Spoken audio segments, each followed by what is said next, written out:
AITA for refusing to pay her mom's medical bills after she missed her ex? I am 29 years old, and Nicole is 27. When all this happened, we had been together for about 2 years. At first, the relationship was pretty stable. I would not say it was perfect, but it worked and seemed balanced. I am a methodical person. I like order, clear routines, and a certain structure in my life. I work in the administrative department of a private company, so I am used to fixed schedules and planning my expenses well. Nicole is different. She is more impulsive, emotional, and spontaneous. In the beginning, that difference even seemed positive, as if we complemented each other. Before meeting me, she had been in a relationship for almost 5 years. When we started dating, she told me that her ex was a creative and unpredictable person. According to her, she had lived many intense experiences with him. She also said they broke up because he was financially unstable and unreliable in the long run. I did not ask many questions. It was enough for me to know that she was single and wanted to start something new. During the first year, we did not have any major conflicts, but about 8 months ago things started to change. One night, Nicole was in the shower and her phone was left on the table. Suddenly, it started vibrating several times in a row. I do not have the habit of checking other people's phones. I have always thought that privacy is important, but that persistence caught my attention. I looked at the screen, and a male name I did not recognize appeared. I did not unlock the phone. I just saw how the screen lit up several times with the same name. When she came out of the bathroom, I asked her who it was. She hesitated for a few seconds before answering. She said it was her ex.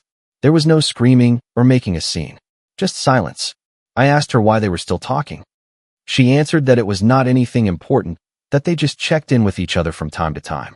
She explained that he had gotten a new job and that she answered him out of politeness. According to her, they were occasional messages with no hidden intentions. I asked to see the messages, and she showed me the chat without a problem. Objectively, there was nothing compromising. There was no flirting or insinuations, just simple phrases like, "How have you been?" or "I am glad you are well." Short conversations, far apart in time. Even so, something bothered me. It was not the content. It was the fact that this contact existed. I told her that it did not seem right to me to maintain communication with someone with whom she had shared so many years of intimacy. She replied that thinking like that was immature and that talking to an ex did not necessarily mean anything else. The argument was not too big. In the end, she said she understood my discomfort and that she would block him. She did it right in front of me. I thought the matter was over, but it was not. From that moment on, something changed between us. Small tensions, casual comments, and defensive attitudes began. In some arguments about everyday things, schedules, canceled plans, or expenses, she would indirectly mention her past relationship. Sometimes she would say things like not everything had to be so structured or that with me everything was too calculated. She even commented that before, things flowed better. At first, I did not give it much importance. I thought they were just words spoken in the heat of the moment, but those comparisons started to repeat themselves. I remember one occasion in particular. We were going out on a Friday night. I had made reservations at a restaurant in advance because I like to plan. Nicole arrived late and was upset. According to her, I made everything seem like an office agenda. We ended up arguing in the car in the parking lot. She said she missed spontaneity and that with me everything had to be planned. I replied that improvising is fine, but stability is also important. Life cannot be just impulses. We did not have dinner that night. We drove home in silence. From then on, the arguments became more frequent. We no longer talked directly about her ex, but his shadow was still present. Another time we argued about money. At that time, I was covering a significant part of the household expenses and her mother's medical treatment. Her mother was dealing with a serious ongoing condition, and I had been helping with the costs for specialist appointments, therapies, and medications that were not fully covered. They were constant and significant payments. I never mentioned it as a sacrifice. I did it because I loved her. But when I tried to talk about financial organization, she interpreted it as control. One night, in the middle of another argument, she said something that kept spinning in my head. She said that sometimes with me everything felt too cold. I asked her what she meant. She explained that I analyzed things too much, that I did not act on impulse, and that I seemed to think about every emotion before showing it. The truth is that some of that is true. I prefer to think before speaking and look for practical solutions. But what happened next was different. About 2 months ago, we had the biggest fight up to that point. I discovered that she had unblocked her ex again. Not because she was actively talking to him, but his name appeared again on her contact list. I asked her why. She said it did not mean anything, that she simply did not want to hold on to negativity anymore, and that she was at peace with her past. I reminded her that we had agreed to cut contact. She replied that she could not live under rules. The argument escalated. For the first time, she started comparing me directly to him. She said her ex was more spontaneous, that he did not need to plan every outing, and that he was more interesting. She also said that with him, she felt more alive. I listened without interrupting. Curiously, I did not feel immediate anger. I felt more of an emotional distance, as if I were observing the conversation from the outside. She kept talking. She said that with me she felt safe, but that sometimes safety can be boring. That with him things were more unpredictable. Then she said something I did not expect. She said that sometimes she regretted leaving her ex for me. She did not yell it. It was not a phrase thrown out in fury. She said it with a mixture of frustration and sincerity. After that came a long silence. I did not raise my voice or argue. I just looked at her while she kept justifying herself. She added that he was more natural, more exciting. She even hinted that in some ways he made her feel more alive across all aspects of the relationship. The message was clear. I kept listening. At that moment, I felt something inside me break. It was not an explosion. It was more like seeing a structure slowly losing its foundation and beginning to collapse little by little. When she finally finished talking, the room went completely silent. Her breathing was fast, as if she were still releasing tension. I just asked her a simple question. Are you done? She stayed still for a few seconds, and then said yes, that she had already said everything she wanted to say. There were no more words between us. Neither were there apologies, nor any attempt to soften what she had said. We went to bed in silence. We did not touch or exchange a single word more. We slept back to back, each facing a different side. The distance between us was not physical. It was something deeper, something emotional. I barely slept that night. It was not sadness that kept me awake. It was rather my mind trying to process everything. When someone tells you they regret choosing you, the relationship stops feeling like a shared project. Suddenly, it turns into a constant comparison. The next morning, I got up at the usual time. I showered, got dressed, and made coffee just like any other day. I acted normally. Nicole got up about 20 minutes later. She walked into the kitchen with a neutral expression. She watched me as I checked emails on my phone and said something that surprised me. I guess you were quiet because you realized your mistake. If you correct it, you could be even better than my ex. There was no sarcasm in her voice. She said it completely naturally, as if she were setting a goal, as if the argument from the night before had simply been a critique that I should take to heart to improve. I did not answer. It was not because I did not have anything to say, but because I understood that any explanation would be useless. When someone speaks to you from a place of comparison, they are no longer building with you. They are evaluating you. Nicole finished getting ready and mentioned that she would go out with some friends in the afternoon. She grabbed her purse and left the apartment. When the door closed, for the first time in weeks, I felt something different. Clarity. It was not anger or impulse. It was clarity. For almost a year, I had been paying for a large part of her mother's medical treatment. I am not going to go into clinical details because, to be honest, I was never clear on what the exact diagnosis was. Complicated medical terms, frequent sessions, and expensive medications were always mentioned. Several times I asked what condition she really had, but the answers were vague. They would say things like, "It is an autoimmune thing. It is complicated. The doctors are still evaluating." I never investigated further. She was not my mother. I paid because Nicole asked me to. Besides, Nicole's mother never liked me. From the beginning, she made it clear that I did not fit the idea of a partner she had for her daughter. She made subtle comments about my background, my family, or the kind of person someone should associate with. It was never completely explicit, but the message was clear. On more than one occasion, she insinuated that her daughter deserved someone more suitable. I decided not to confront her. I did not want to cause a bigger conflict. I simply kept my distance and tried to be respectful. If I am honest, I never felt any affection for that woman, only tolerance. Even so, for months I paid for appointments, treatments, and medications. Not because I cared about her, but because Nicole said she could not do it alone, and I had the ability to help.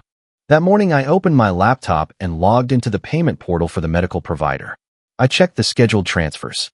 There was a session scheduled for that same afternoon. The amount was high. Then I remembered the phrase Nicole had said that morning. Correct it, and you will be better than my ex. I thought about all the comparisons, about the regret she had expressed so coldly, and I understood something very simple. If I was a mistake, then I had to correct the mistakes. I canceled the scheduled transfer. I also deleted the automatic payment for future sessions. It was not an impulsive decision. I took several minutes reviewing every detail before confirming it. When I finally pressed cancel, I did not feel guilt. I felt a sense of consistency. The rest of the day passed normally. I went to work and did my tasks as always. I did not text Nicole, and she did not text me either. At 4 in the afternoon, I received the first call. I did not answer. A few minutes later, she called again. That time I answered. Her voice did not sound calm. Do you know anything about the payment for my mom's treatment? She asked directly. I answered calmly, yes. There was a brief pause. The treatment center says the payment was not made. They did not see her. What happened? I took a breath before answering. I think I took what you said seriously. I corrected my mistakes. There was silence on the other end. It was always a mistake to pay for that woman's treatment, I added. The silence that followed was long and heavy, as if she were trying to understand what she had just heard. Finally, she said, you cannot be serious. I am not joking, I replied. Her breathing changed. It became faster. Brandon, that is cruel. You cannot play with my mom's health. I am not playing. I just decided to stop taking on responsibilities that do not belong to me. But you were helping. You know I cannot pay for everything alone. I know. Then, why are you doing this?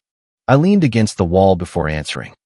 Because yesterday you told me that I am a mistake, and today you explained that I must correct myself to measure up to someone else.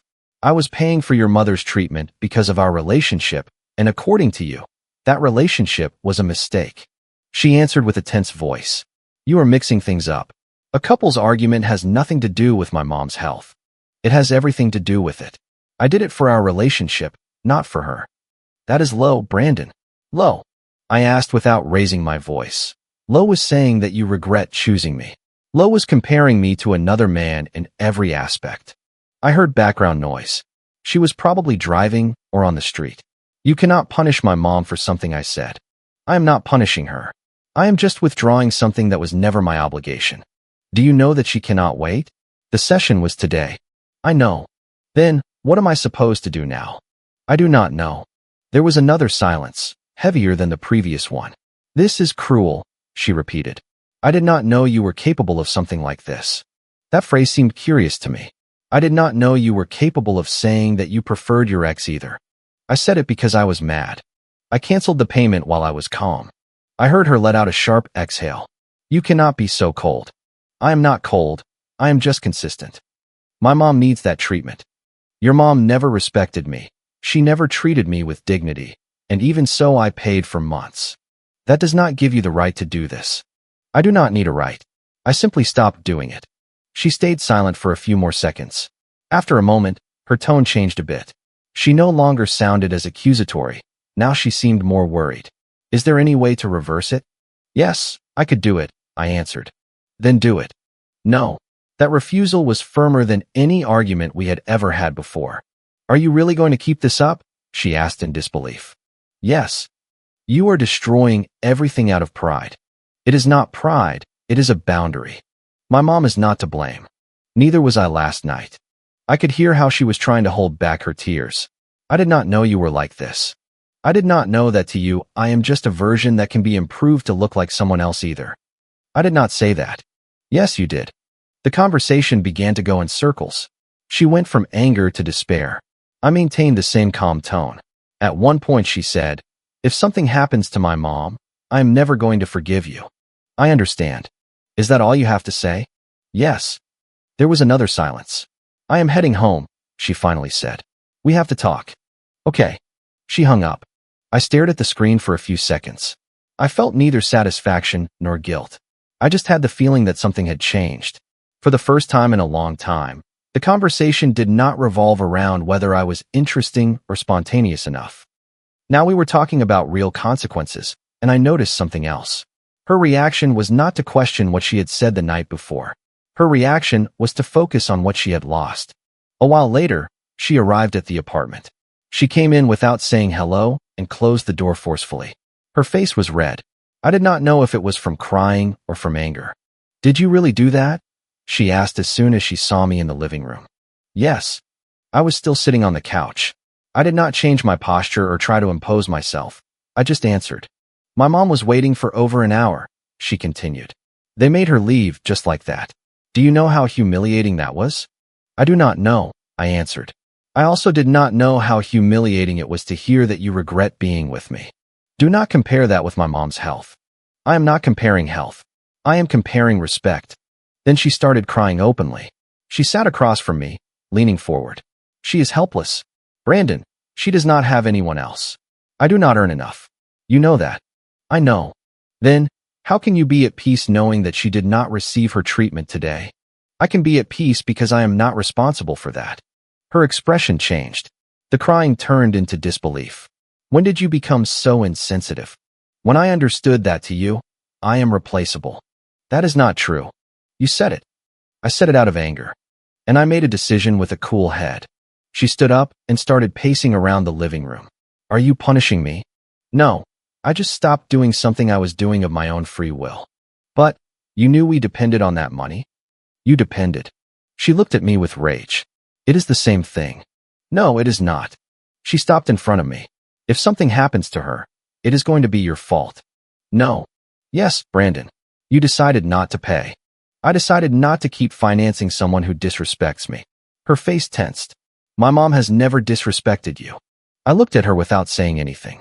She lowered her gaze for a few seconds, as if she knew that statement was not completely true. "She is from another generation," she tried to justify. "Sometimes she says things without thinking." I did not answer. The atmosphere became heavier. The silence lasted a few seconds. Then she did something I did not expect. She took out her phone. "What are you doing?" I asked. "I am going to call her." She dialed immediately and put the call on speaker. I did not move. They answered almost right away. "Yes," her mother's voice was heard. Nicole forced a sad tone. "Hi, Mom. I know what happened. I am very sad because Brandon did not want to pay. What are we going to do now?" I did not know if it was a conscious way to pressure me or just desperation, but the message was clear. She was pointing at me as the one responsible. On the other side, there was a brief pause. Then her mother's voice changed, harsh and unashamed. "Tell that guy to pay. It is the only thing he is good for." Nicole froze. I did too. "Convince him," the woman continued. "Do whatever you have to. But do not put him on the phone because I cannot stand hearing his voice." The silence that followed was absolute. There was no noise or interference, just those words floating in the air. Nicole took it off speaker immediately, did not answer anything, and simply hung up. Her expression had changed. It was no longer anger, it was shame. For several seconds, neither of us spoke. I processed what I had just heard. I was not too surprised by the content, but I was by the clarity. They were no longer indirect comments. It was direct contempt. "No, she did not mean it," she muttered. I looked at her. "She is nervous. When she gets upset, she says things without thinking." I understand. I did not raise my voice or make sarcastic comments. I simply understood. "You cannot use that to justify what you did," she added, trying to keep the argument going. "I am not using it to justify anything. It just confirms what was always obvious. My mom is not like that. She just said that she cannot stand hearing my voice." Nicole stayed silent. "She always treated me with contempt," I continued. "Comments about my background, about what you deserve, and even so I paid for months." She sat down slowly on a chair. "I did not know it affected you so much. Why did not you ever say?" The phrase hung suspended in the air. The tears returned, but this time they were quieter. "I never thought we would come to this," she said between sobs. "Me neither. I just wanted you to be more spontaneous, more emotional, not to destroy everything." "I did not destroy anything. I just stopped holding up something that was not mine." "She is my mom," she repeated, "and I am not your ex." That made her look up. "What does that mean?" "That I am not going to compete with someone who is not here, and I am also not going to pay for someone who disrespects me." She stood up again. "So that is it. This is how it all ends." I looked directly at her.